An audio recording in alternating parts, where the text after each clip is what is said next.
Welcome to episode number 10 of the Kevin Rooke Show. We have made it to double digits, and to commemorate the occasion, I have on today Bitrefill's co-founder, Sergej Kotliar. And Bitrefill, for those who don't know, is a true Bitcoin OG company.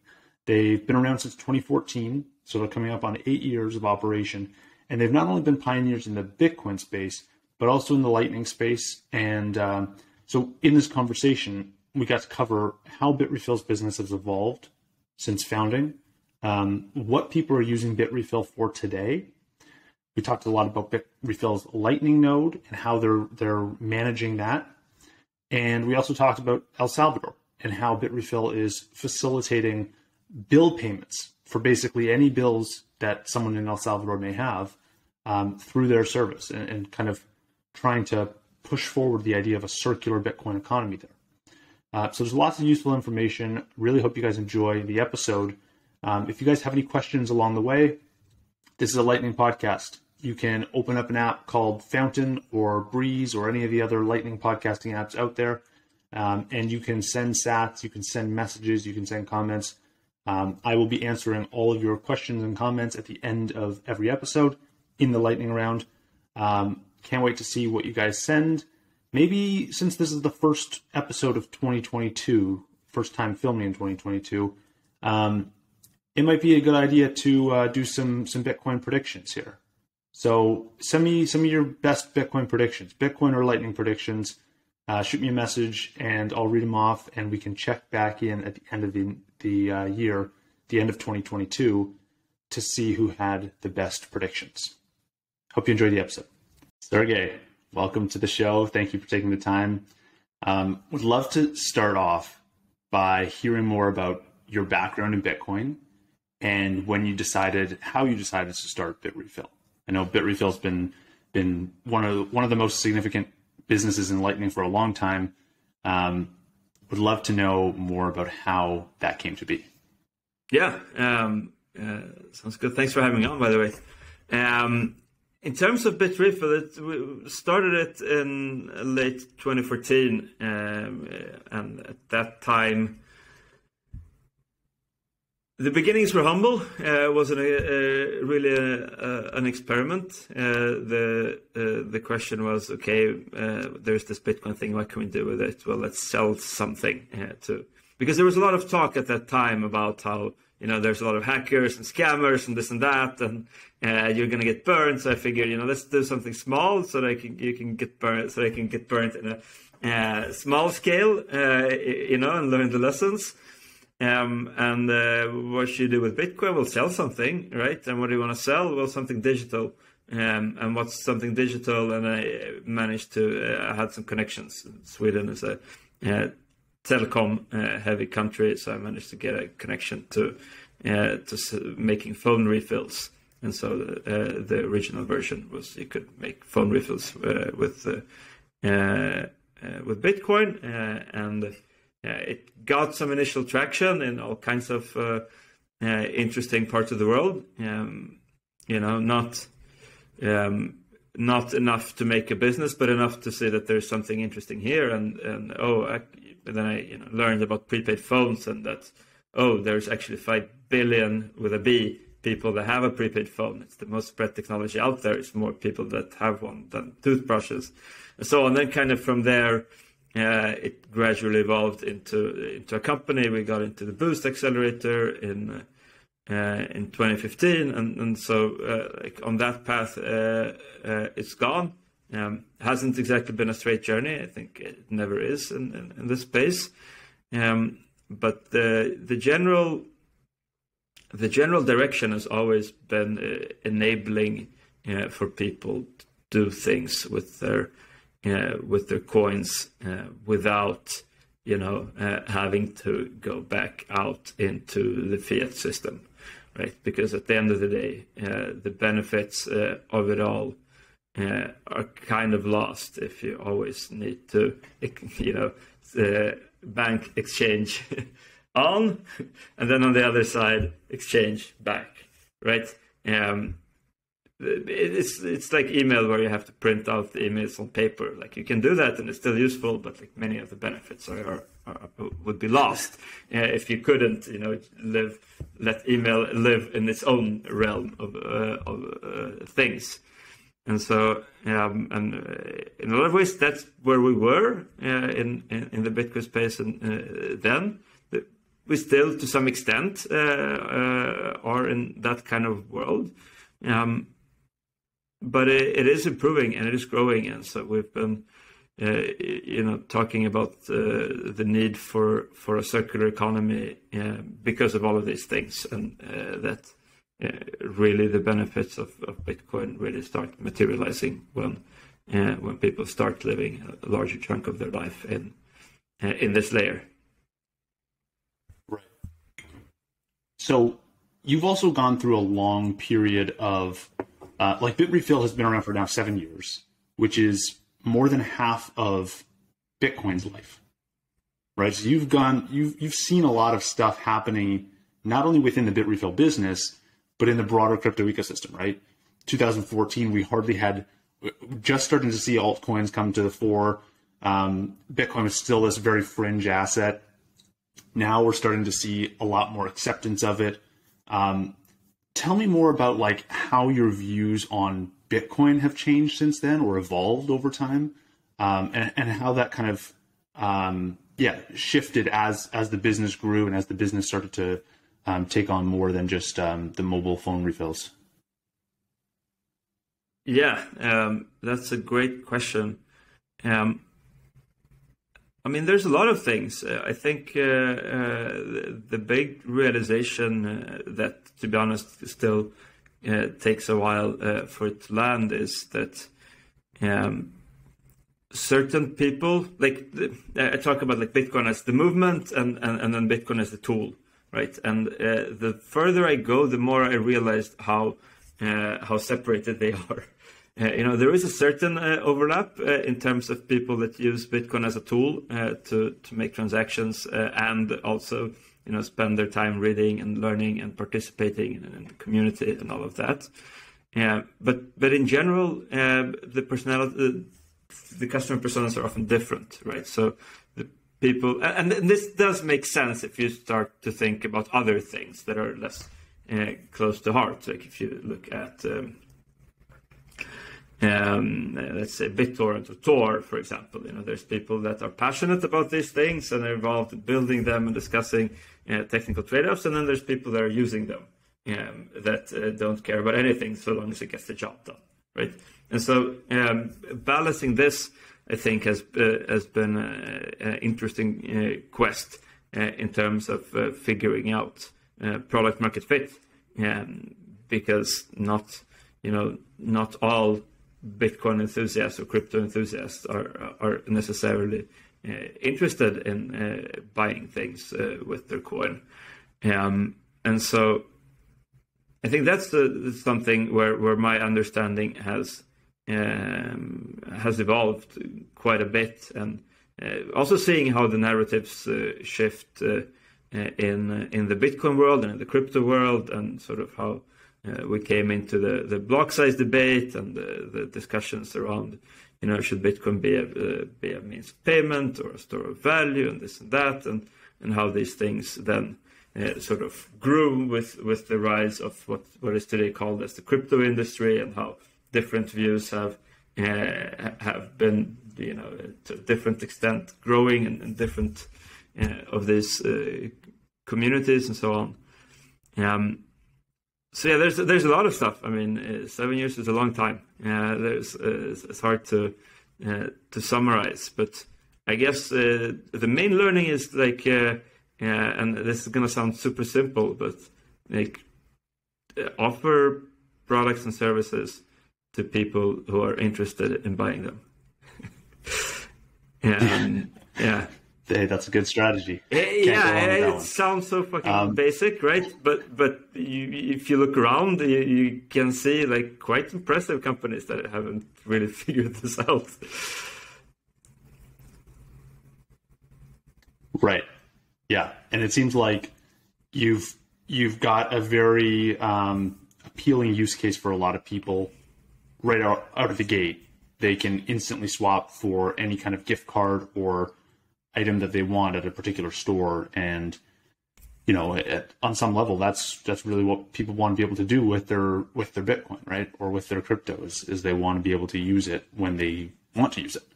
And if companies aren't going to provide that service themselves, if companies aren't going to enable a Bitcoin checkout or a checkout with some other crypto asset, then it makes sense that there's someone there to say, hey, we'll provide a gift card, we'll provide a tool for you to kind of bridge the gap there. Now, I was looking at your app on the App Store, and in the description, it talked about how right now you guys have over 130,000 customers all over the world. And I thought that was kind of interesting to frame this next kind of phase of the conversation here, because I'd love to hear your thoughts on how those customers all over the world use Bitrefill differently, and any interesting kind of trends you're seeing from a demographic perspective. Are there different kinds of users in different countries that are using it for different reasons? Would love some more color on how people are using Bitrefill today. Yeah, that's a great question too, and that number is old, by the way. It's much more than that now. I don't think we've crossed the million, but we're updating the App Store pages. But I mean, so you guys are close to 1 million. We're not past 1 million, but I think we're past 500,000. I'm not sure. I need to check. Okay. I think, to answer your question, to be honest, there's quite a lot more in common between our customers, in very varying parts of the world than what I would have initially thought, right? I would have thought that, in emerging markets, there would be one use case, whereas in the Western world, it's another. And the truth is, people's appearance is a little bit different, and their demographic in terms of, age, sex, location might be different. But at the end of the day, it is people that have some kind of crypto that are looking to buy something with it, right? And so you can kind of step backwards from there, and there's maybe a little bit of difference from country to country, but in terms of but how did they get this crypto and so on. But it's you will have someone who bought Bitcoin in 2012. And they can be in the US, and they can be in Nigeria, and they can be in El Salvador, right? And so in a lot of ways, they're very similar. You also have customers that are getting paid in cryptocurrency, either in Bitcoin or stable coins or something like that. Or and again, maybe this is a little bit more common in certain countries, and for example, Latin America, Nigeria, some other places. Than in others, but there are people that get paid in crypto everywhere. You'll have people that earn their coins in crypto-y ways. What have you, trading or some DeFi thing, or some yield thing, or routing. I guess we're going to talk about, or all of these donations and tips and so on, right? So basically, I mean, we solve half of what we call the circular economy, right? So the circular economy is a world in which people get paid with crypto, and Bitrefill does the other half, and then we're actively looking for partners on the other side. Yeah, because that is what is necessary for this to really start circulating. Beyond the gimmicky stuff that everybody tries once. And this was cool and this and that. But the things that you would use on a regular basis, if it's daily or weekly or monthly or what have you, but that keeps happening, because that is where life is. Does that make sense? Yeah, 100%. And so when you think about the circular economy, you're on the side of helping people spend. Who are those leaders or those people you're kind of thinking about partnering with, or do they exist yet, that allow anyone to earn Like I know there are a few isolated examples of companies allowing people to earn in crypto, but what do you think is necessary to get that other side of that circular economy going across the world? Sure. Well, I mean, that's a big question, and I mean, I'm still working on figuring all parts of it out. I think it is evolving. It is a bit of a chicken and egg, right? And that is what we do, is that we provide the egg, let's say, but so that the other side can evolve, right? Because if you build hey, you can get paid for doing things with Bitcoin service, then your customer is going to be like, okay, but what can I actually buy with it? And then they'll be like, okay, but you can buy whatever you want on Bitrefill. Okay, fair enough. So over time, this evolves, and it does evolve a little bit naturally. We see periodically things take off in big ways. Sometimes we see things that are also, not great, scams and Ponzi schemes and so on, that also can take off for a while. We also see, again, like the crypto things is actually quite big. Mining is a big thing. You'd be surprised how many people mine. Both Bitcoin and GPU mine different other tokens. You'll have people that get a paycheck, like just a regular. Hey, I'm at Bitrefill, we have a mostly global remote team, and most of the people get paid with a Bitcoin payment, right? So then they are part of this economy, and we're not exactly the only one, and it's not just Bitcoin companies that do this. There's also quite good reasons for entirely different companies to do this, depending on where somebody lives. So these things are evolving. There's also a lot of cool things in the Lightning space. I always give a shout out to Stackwork for being something like that. I know that you're a big enthusiast of the podcasting stuff, which frankly I would ask you more how that's going, because I know less than you, and I'm interested. So maybe you can talk about that.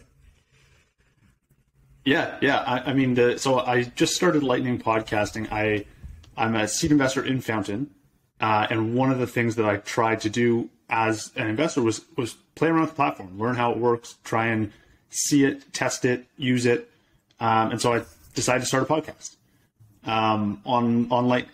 And I guess this is going to be episode 10, and every episode there's new tips that come in, there's new streams, there's new boosts, there's new messages. It's quite interesting to see it all come in, and also interesting that is not seen, like there's no dashboard that shows that stuff, right? That stuff's kind of like, what do you mean? It's so private on Lightning, because like all the Lightning transactions are so private that there's no, this isn't like being updated on some like blockchain explorer dashboard that, oh, someone sent 1,000 sats to Kevin. It's like, it's just happening. And that's why I'm asking you. I'm interested. What are you seeing from your point of view? Like, what can you share? Like, how many orders of magnitude are left until you can live off the podcast? Right now, so I'd say I have to, before it's a salary, before tips become a full like salary or like that level, it would have to probably close to 100x from here. That's not bad. So somewhere between, like, again, this is only my second month doing it. Yeah, so that's what I mean. I don't know. It's promising. Like how promising for sure, yeah. But I'm not sure exactly how this is going to evolve over time. But I guess, like, I imagine anyone starting a Lightning podcast probably could expect in their first month $10 to $100 of tips. Right. Maybe. Yeah. So, but that's meaningful money. That's not nothing.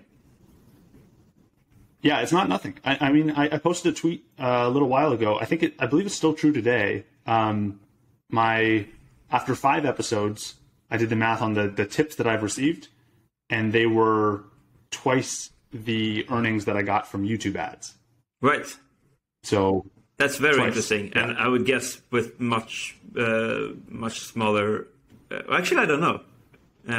Is it a smaller viewer base on the Fountain compared to your YouTube, or are they similar? So I don't know specifically how many people are listening on Fountain. I have access to like the ads, the listens across all podcasting platforms. I only see how many people are tipping through like a Fountain or some other, or Breeze or something like that. But YouTube really excels in the long form, like they have good SEO and the content there. I can expect that to probably earn ad dollars well into the future. Whereas I'm not sure podcasts have that same benefit. But I believe right now it's still true that I've earned more in Lightning tips than in YouTube ads. I can double check the numbers after episode 10. But, yeah, that's exciting. And I mean, it's like for me, I would like start taking that apart as well. Like, you know, who are these people? How did they end up with sats in a Fountain app, or if they have it in a different app? But like, so, you know, what is the circle, right? What is the rest of the? We know a part here. Okay, great. But like, how does this happen, and how can we then stimulate it to spend more and more? Yeah. I mean, it's really fascinating to see how much traction some of the Lightning apps that have just launched recently are getting. Like I know another one is Stacker News. They just let you earn Lightning tips for creating content, sharing content, making posts, commenting on other people's content. They've got hundreds of people earning sats. Small amounts, but every month, hundreds of people are earning sats. I imagine the numbers are probably similar with the podcasting apps. Maybe on a different scale and different amounts, but I imagine there's hundreds, maybe thousands today earning sats. I mean, the podcasters on Lightning, there's already 3,500 podcasters that have Lightning tips enabled. Figuring out exactly how much each one is earning is a tricky task, but it's happening to some degree. And you know, this is actually something I want to kind of cover in a little bit later in the episode, but we're on topic now, so maybe we can kind of shift to it. Is I see this stuff happening at the application end, right? As a podcaster, I see tips come in, messages come in, all that. You guys have a different perspective at Bitrefill, where you also have a node, and your node is one of the largest on the Lightning Network. I think you're number 8 in public capacity right now. Yeah, that's because we have multiple nodes. What's that? That's because we have split it out into multiple. Oh yeah, you do have multiple nodes. That's right. So actually, maybe to start, what's the rationale there to have multiple nodes in the first place? Well, many reasons. I mean, in part, every once in a while we need to upgrade it and so on, and so.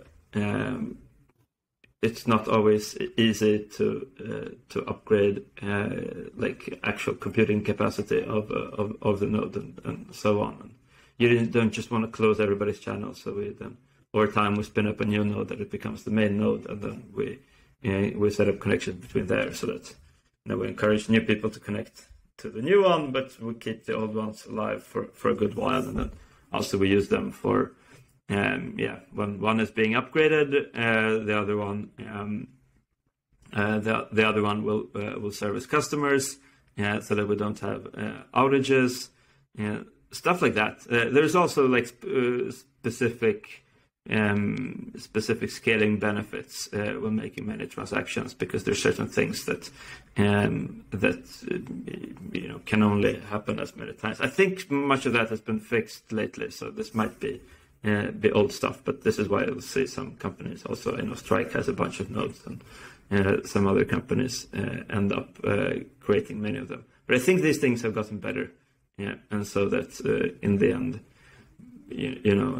fewer nodes should be expected. We've also run in the past nodes with non-LND software, with the Claire, and so on, and might might be doing that sort of thing again in the past to have reliability. I mean, we aspire to be the best in the world at accepting cryptocurrency payments, and so our Lightning stuff should just work. And for that, oftentimes you need redundancy. And I've actually been surprised myself with how often it actually helps having a second node, even if it's routing through the first one. Interesting. Now, do you think there will ever come a time when the routing node earnings, the fees from routing, outpace or exceed the fees you generate for the rest of your business? Like, do you ever think the Lightning capacity, the aspect of like no, being a central hub, I don't think so. I don't think that's because, I mean, first of all, I mean, Lightning is very small today, right? I mean, compared to like Bitrefill or even like on-chain Bitcoin payments, Lightning is a small fraction. We have to be mindful of that. Right. But even in a world in which Lightning is completely dominant, you will still. I mean, running a node is it's an open network. Anyone can do it. All you need is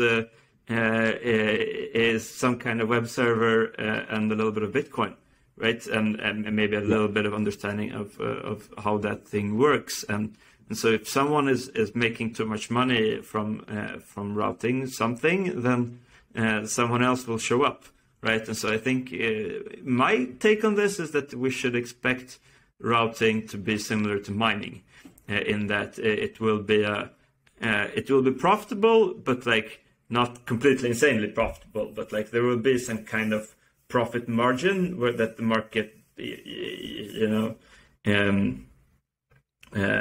do you call it, reaches like an equilibrium on, and I think that. We're talking about equilibrium routing. No, never mind. Yeah, I agree. I think that it'll be just profitable enough for people to sustain a business and to be able to make money at it, but not so profitable that it's like an absurd yield or absurd return. Over time. There's also for now, so many people are doing it idealistically, because they want to support the network and so on, and don't charge any fees. And companies do that as well, and we periodically do that. And sometimes we go the other way and like, oh no, let's try to create an economy in this and actually try to raise the fees to some type of, it's still in, I think, an early. And experimental phase. But I will say that I think that we're seeing one decentralizing pressure that we're seeing in Lightning that I didn't expect is, well, first of all, I guess the question of capital, right? Because I mean, you need to lock up funds in a channel, and that channel, might be to someone well connected and well trafficked, but it might not be. It might be to someone's Android phone, who's going to open it once a month. But you still need to lock bitcoins there, right? But also from a security standpoint, like from a company running a Lightning node, there's different things and considerations to consider. There's the risk of the risk of hacks or some other thing, and like how do you share access control with the team and so on, and that like builds up. Whereas someone who is running their own node in a small scale, in that way has a certain competitive advantage, and so that's something that at least encourages to me that the Lightning Network, even as it continues growing, will continue to have individual nodes and channels be a big part of it. Mm-hmm.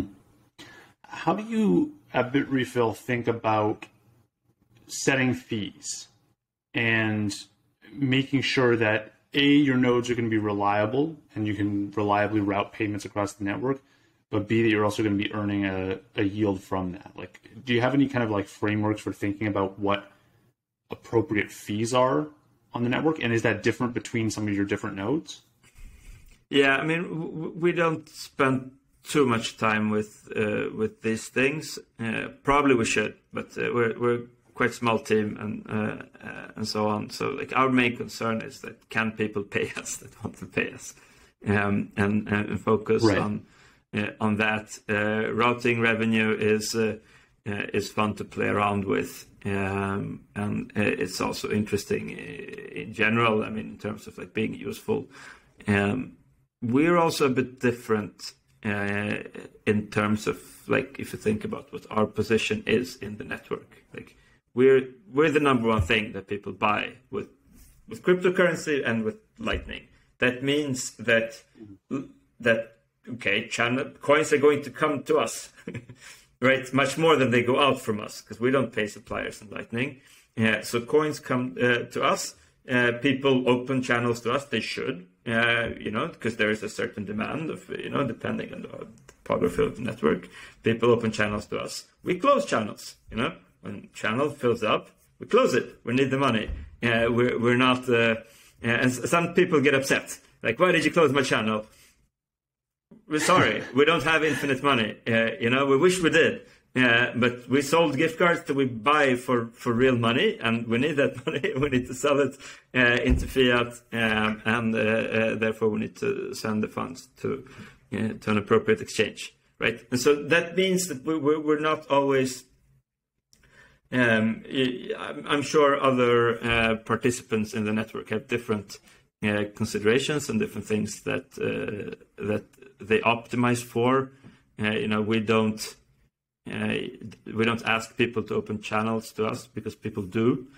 We have a service where we can, like Thor, where where we will open a channel to you for a fee and keep it up, right? And it has to have a fee because again we don't have infinite resources, and even if we did, the security considerations probably warrants some kind of cost of capital. Yeah, makes sense.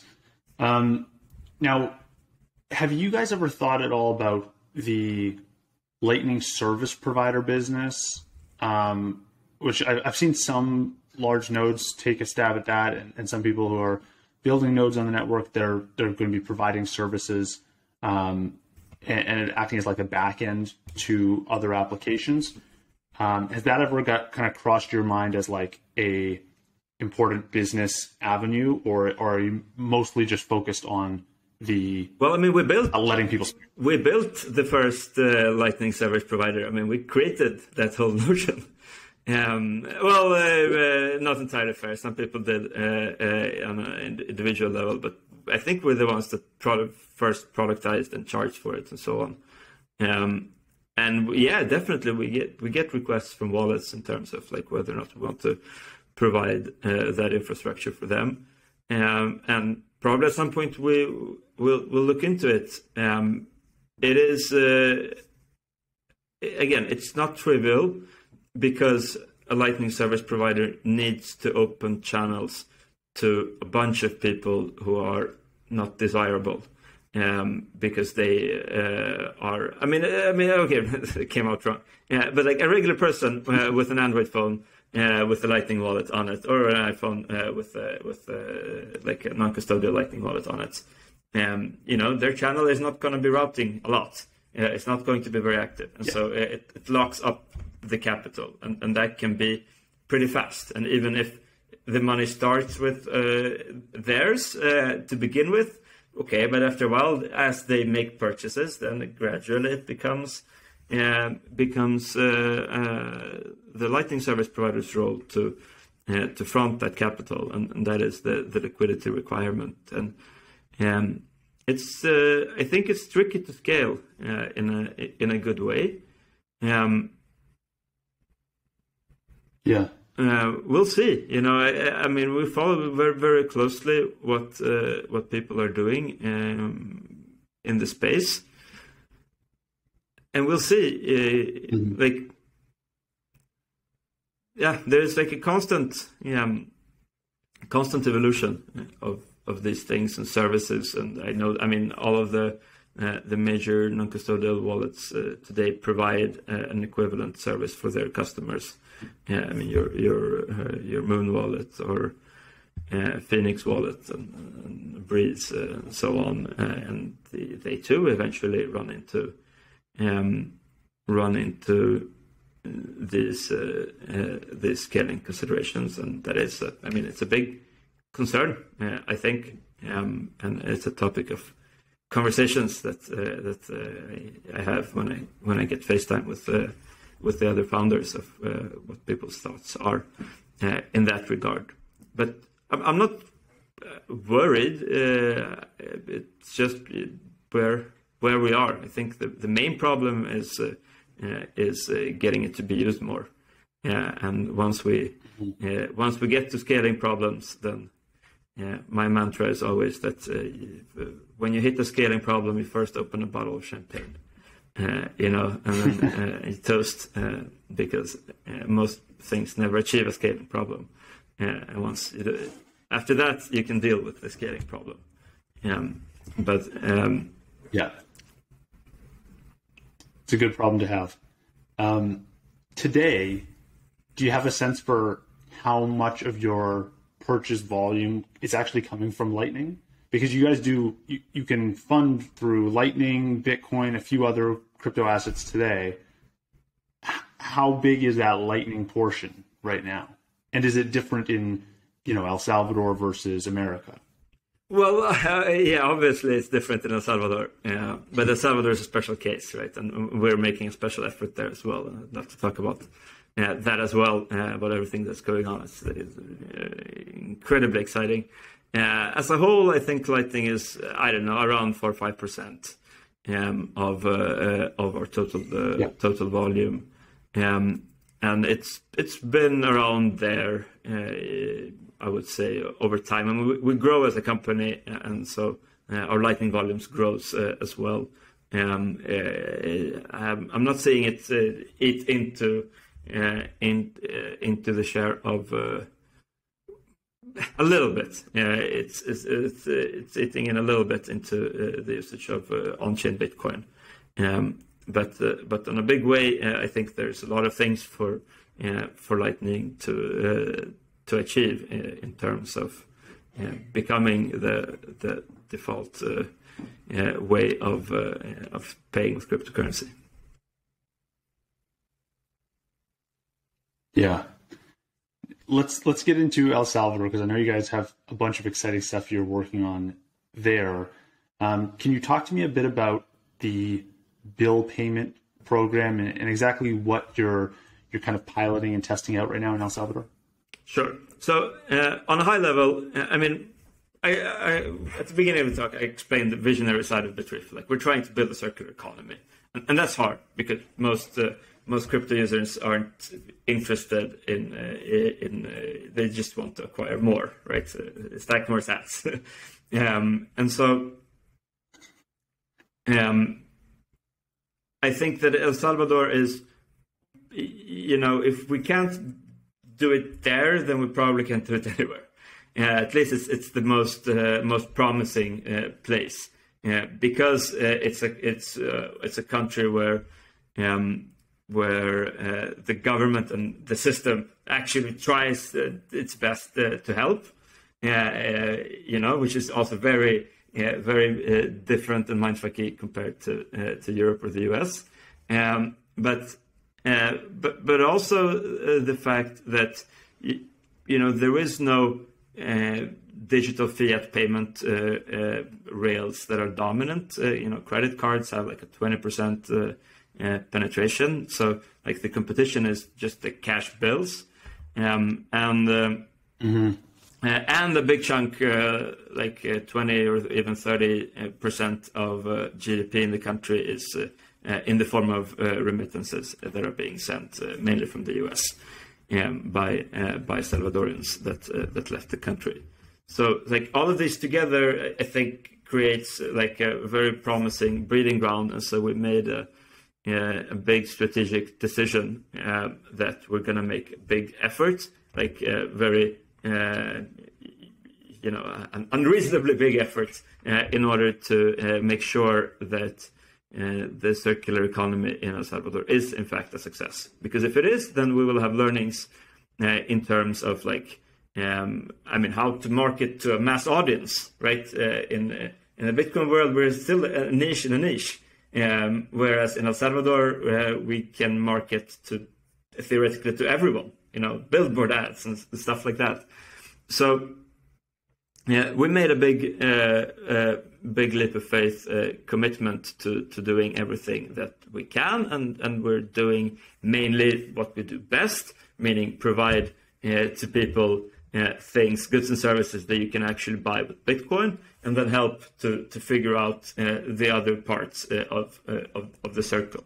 So at this point we have 3 people full-time and 1 person part-time on the ground in El Salvador, and we've launched, all of the regular Bitrefill services in terms of gift cards and phone refills, but the big thing is that we have launched a bill payment service. So you can pay bills for like your gas and water, electricity, but also like your mortgage interest payments, your insurances, your university bills, your even your funeral home, God forbid, or your taxes, things like that. So like you can really pay a lot of stuff with Bitcoin in El Salvador. Everything is Lightning native there. So in El Salvador, then the metrics for Lightning is 90-something%, right? And so now we're at the stage where we're trying to figure out the product market fit for these things, because all of this stuff still isn't entirely enough. Like right now we run into people are super interested in paying bills with Bitcoin. And this is, I guess, if you're interested in geographic differences, here's a geographic difference. If you're unbanked in El Salvador, then paying your bills involves putting on your pants and your shoes and going to a special place where you pay this bill. Some people have told us that they go by bus for 40 minutes to pay their bills. Right, so theoretically, being able to pay your bills from the comfort of your couch is a massive benefit, right? It's make a massive time saver and so on. Okay, that's great. People are interested in this. Then the question is, how do I get Bitcoin? Yeah, right. And so then okay, and then we're into that. Okay, do we direct them to the Chivo ATMs, or do we figure out other things? And do we connect it, figure out, this is what we're working on now, is like figuring out, okay, there's the remittance flows from the communities mainly in the US of A, of the SALEX, the Salvadorians in Exterior, for, how they send money back, and can we offer them to Bitrefill on that side, like, hey, Auntie, I'll pay your water and electricity and TV bill this month as a way of helping. So these are the things that we're exploring now. It's still early, and so the figures are relatively small, but the growth trajectory is very promising, and this indicates that there is a general interest, but there's like a massive educational hurdle, right? Because you need to convince people that, that you need to have this Bitcoin thing and you need to have it in a wallet. And remember, like, you're talking to someone who hasn't had money on their phone before, or hasn't had money anywhere other than in a physical, bills in their pocket way. Right, so you have to explain all of these things, and then there's the different Bitcoiny properties that we don't need to go into at length that make it a little bit complicated and so on. And what if the value goes up and so on? We run into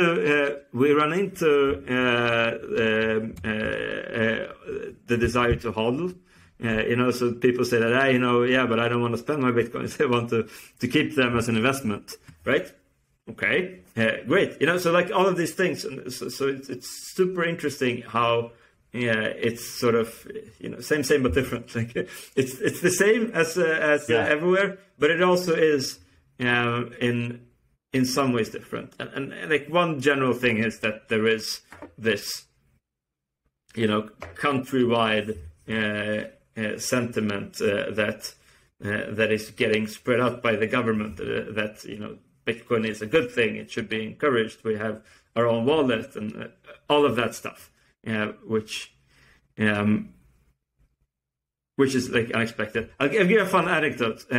So if you meet a large corporate entity in El Salvador, who do you think is the biggest Bitcoin enthusiast by job title? Sorry, repeat that question. Which job title in a big corporate is the biggest? Is the flag bearer for the Bitcoin project? CFO? Close, actually. The chief compliance officer is the flag bearer, right? Because it's the law, and the compliance officer's job is to comply with the law, right? So some of these things are like very upside down from what we're used to in the West, where the compliance officer is the one that says no to things. Yeah, exactly. So when you guys are moving, like for a Lightning bill payment in El Salvador, are you sending Bitcoin across the Lightning network to the recipient, or are you converting it and sending dollars? We're converting it. Okay. The goal is over time to send it in Bitcoin, but I think there's a learning curve, and realistically, there's going to be a while until Salvadorian hydroelectric company actually wants to hold. Actually, the hydroelectric. You get the idea. The utility built companies are not usually at the forefront of adopting new technology, nor should they really, which is why companies like us fill an important role. And I guess it's actually a good thing when you're thinking about international scaling that, like, if El Salvador had every single utility company, everyone wanted to hold Bitcoin and accept it, it would probably make your job there easier, but it would make it harder to then scale outside of the country, because then you have to do it in a different system. But if you're already having to learn about doing the conversions in El Salvador, I imagine then it makes it a little easier to replicate in other countries as time goes on. I think sure, but I mean we're pretty good at that side of the company. I mean, the challenges are on the marketing side. And those are the challenges that I think everybody is struggling with. Like, okay, how do we package this? How do we present this? How do we get the word out? And so on. And that's what I think is the interesting learnings. Plugging in companies into our infrastructure. Yeah, but we've done that for 7 years. We have done 100 of these integrations. So at this point, that's a machine that operates quite efficiently for us. But that's not the hard part, and that's what we're always focusing on. Is okay, the hard part is just figuring out how to get it out to as many people as possible. Right. Do you think that stablecoins or other tokens on Lightning have a role to play there in getting the message out and making it a little bit easier for people to get accustomed to using the Lightning network? It's a good question. It won't hurt. That's for sure. I think it will be helpful.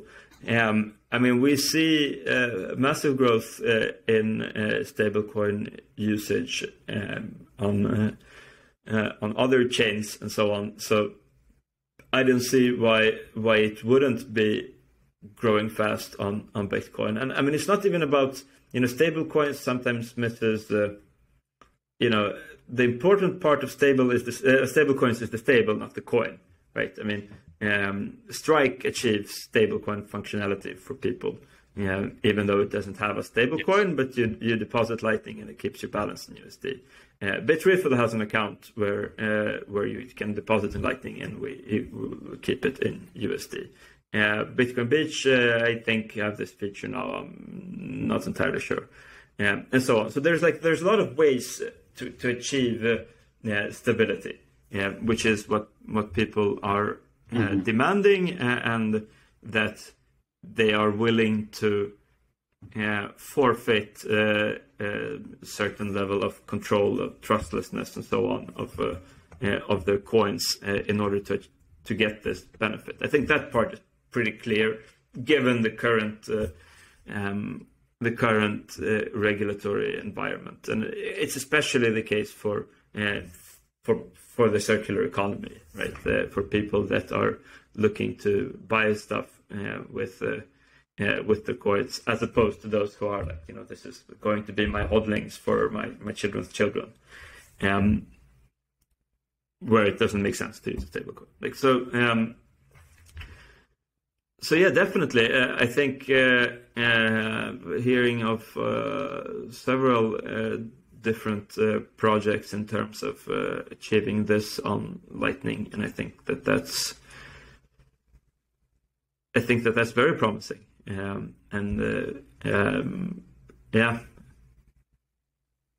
Okay.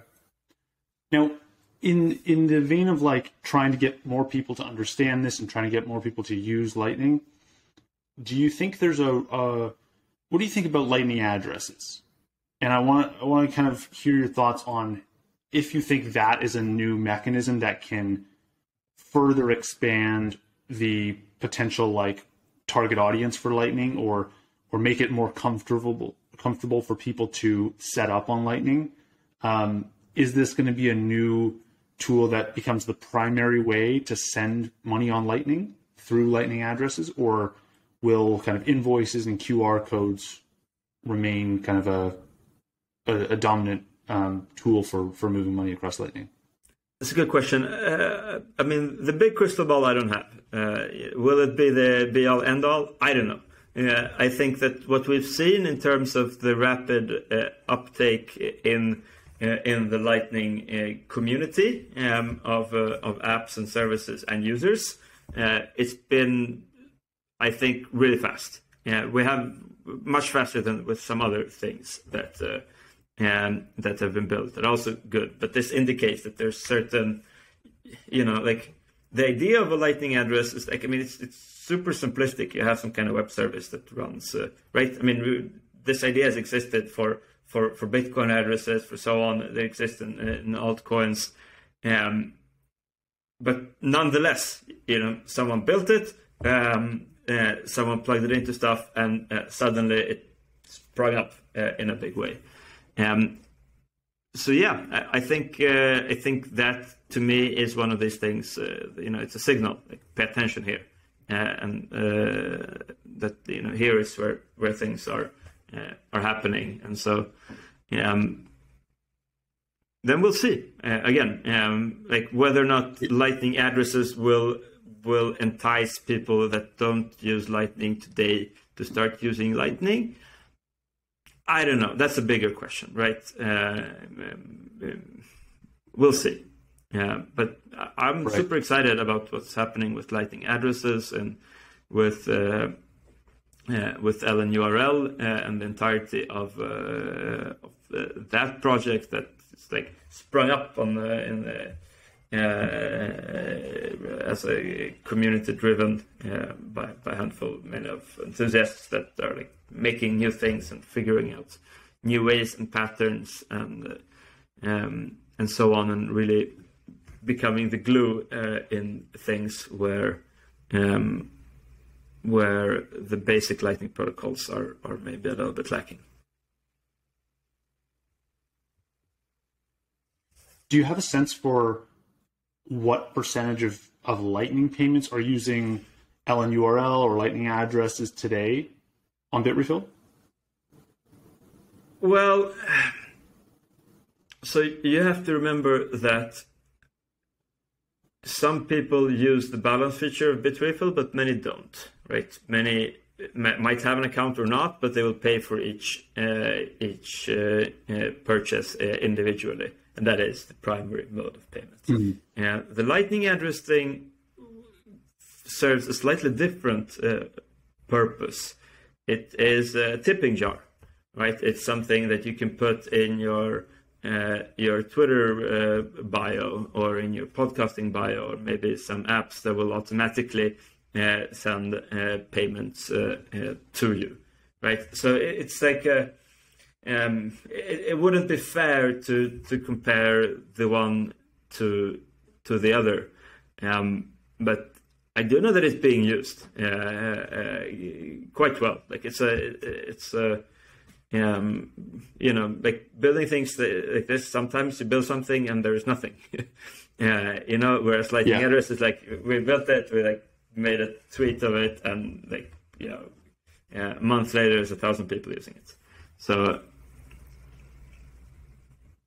I'm very excited about Lightning addresses, and I mean all of those like payment patterns, and also like what's going on with the rebirth of WebLN and the browser extensions, mainly the Albi project that I think have made massive strides, and I think that that's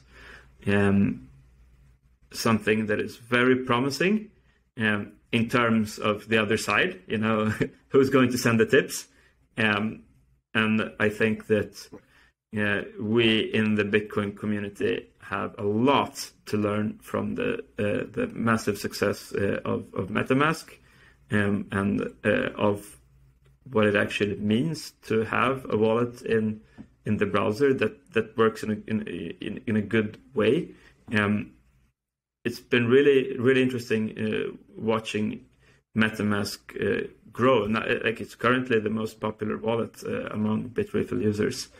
And so if we can get to that level of user experience, and I mean, frankly, we can do better with Lightning, right? I mean, there's MetaMask still carries the burden of Ethereum fees and smart contracts, and there's all kinds of UX troubles there that they need to iron out, right? So if something like Albi, and they seem to have found a good middle ground in terms of like you can connect to your Blue wallet and have that be the backend. So suddenly there's a browser extension for your Blue wallet, and it's I think there's a lot of really cool things, and I think that if there's something that is like the next Lightning addresses, then I think and hope that it's going to be something like that, and then also with it comes the ability to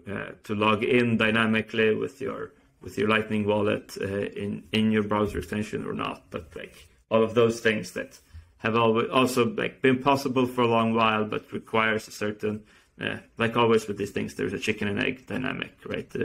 Nobody wants to be the first service when there's not the wallets that support it, and vice versa.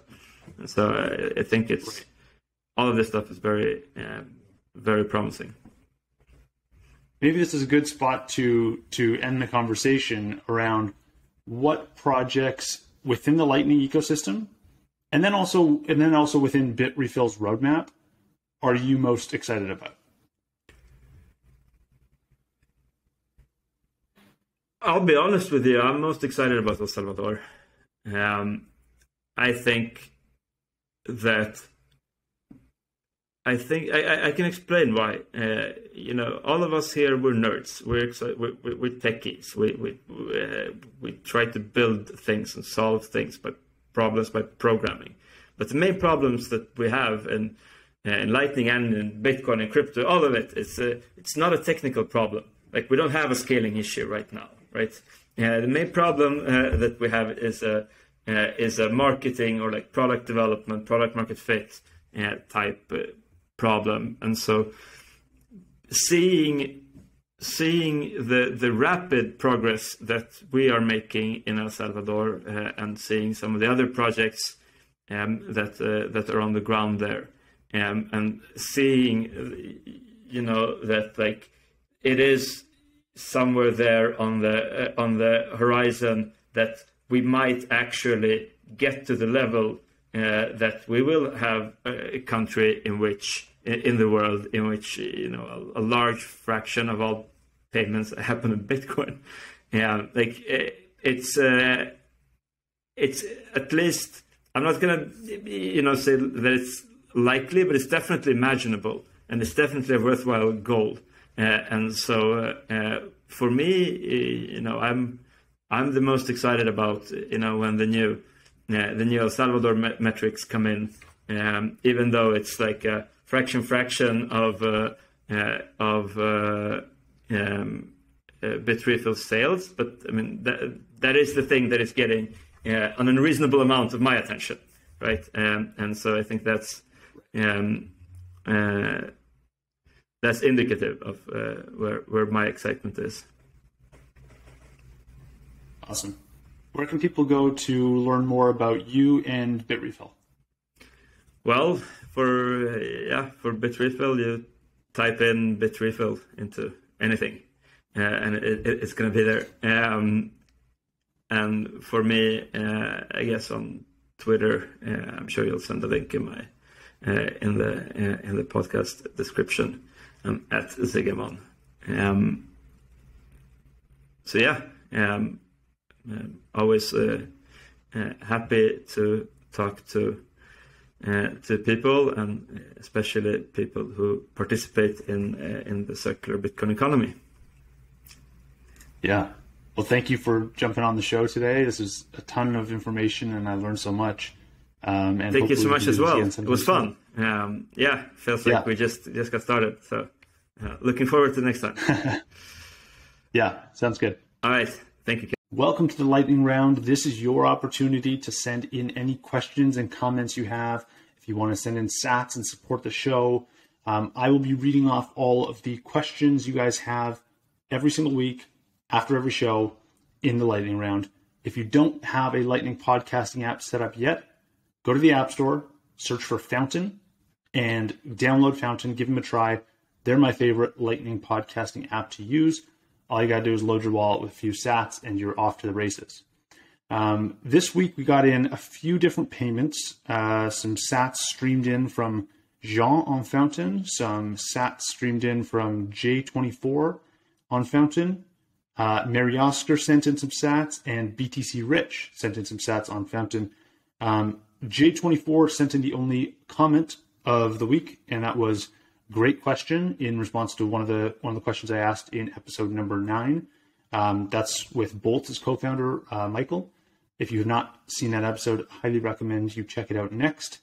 And in the meantime, send in your predictions for 2022. I want to hear some Bitcoin price predictions, some Lightning Network predictions, any comments, any questions you guys have, send them in, and I will be answering them at the end of next week's show.